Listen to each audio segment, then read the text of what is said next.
I want to give an introduction to Gay Tantra. I'm often asked, what is Gay Tantra?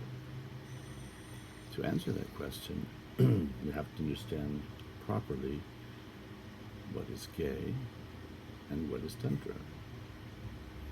The word gay in popular usage is often used as a synonym for homosexual.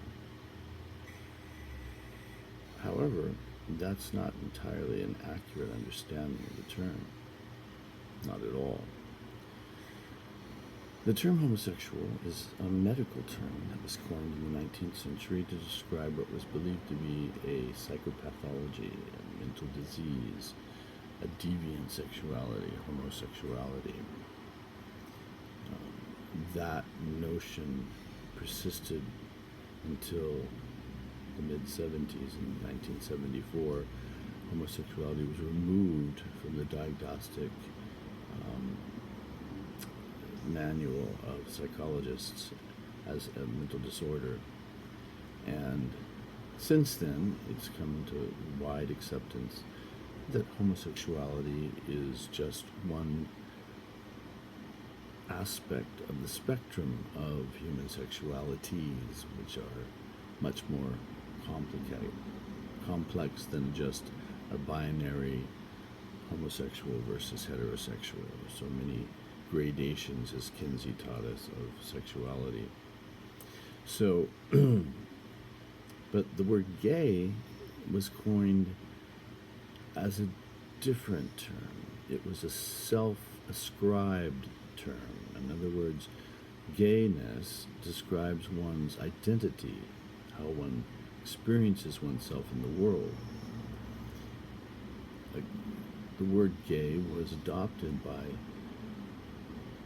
persons who experienced homosexual affections to describe themselves proudly and with full acceptance of their sexuality and their affection for same-sex partners.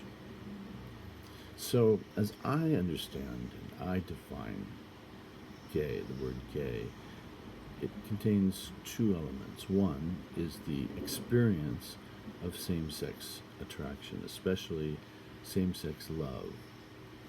Now, the reason I say love or attraction instead of sex or sexual activity is that even if one never has sex, a gay person will still be a gay person. So our gayness transcends mere sexual activity or sexual attraction. It really resides in the deeper level of love, which is the level of spirituality. The experience of gay love is an experience of sacredness, an experience of wonder in the beauty of the same-sex partner. So a person who has the experience of same-sex attraction, same-sex love, maybe consider him or herself gay.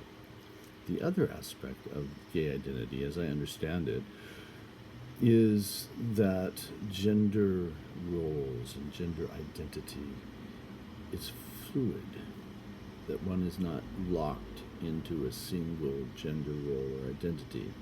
So a gay man will experience himself at times in a more feminine way, and at other times in a more masculine way, and at other time in a blended masculine-feminine way. And if his gay identity is well integrated, he will accept and celebrate that spectrum of feeling and experience of self. So gay identity then is the experience of same-sex love and the experience of gender fluidity. Now, the reason it's important to understand gayness as an identity, one reason is because Tantra deals directly with identity, with one's perception of oneself in the world, because that's the starting point of any deeper spiritual practice is how you actually experience yourself right now, who you think you are in the world. And Tantra starts right there with the body, which is the locus of identity for most persons. But the aim of Tantra is to go beyond the body, beyond the mind, to the deepest layer of being, which is called Brahman, or self, big S. And the experience of that is called illumination or enlightenment. That's the goal of Tantra. In the popular mind, as it's used, in popular usage, the word Tantra has become, especially in the West, to be associated with the notion of spiritual sex or sexual practices. And some persons in the West have appropriated the term to describe sexual techniques that they developed without any connection at all to the South Asian tradition. So it can be very confusing to approach a tantric tradition like Gay Tantra with that misconception that Tantra is all about sex, because it isn't. It's only a very tiny part of the tradition as it exists in South Asia. And to be quite honest, sexual ritual as it's practiced traditionally would probably be of very little interest to most Westerners. It's far too complicated and arcane, and if your goal is just having a good time, tantric ritual is not the way to do it. It's not about that at all. But if your goal is enlightenment, then an interest in Tantra is appropriate, because Tantra is somewhat unique among spiritual systems in engaging the material world in the process of enlightenment rather than rejecting it, as is done in ascetic traditions like yoga or Vedanta, Shankara Vedanta, the Mayavada, the doctrine of illusion. These things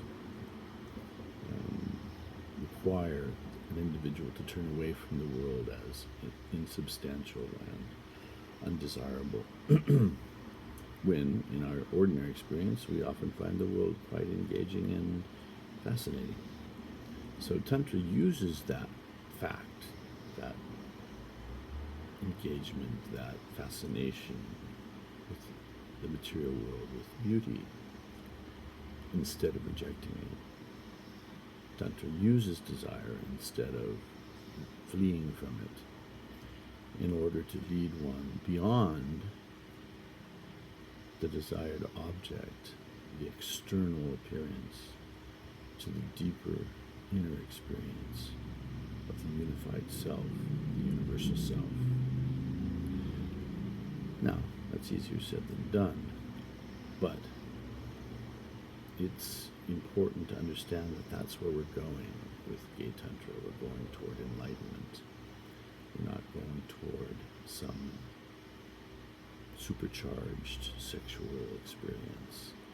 That's not what it's about at all. But sexual energy, sexual interest, those are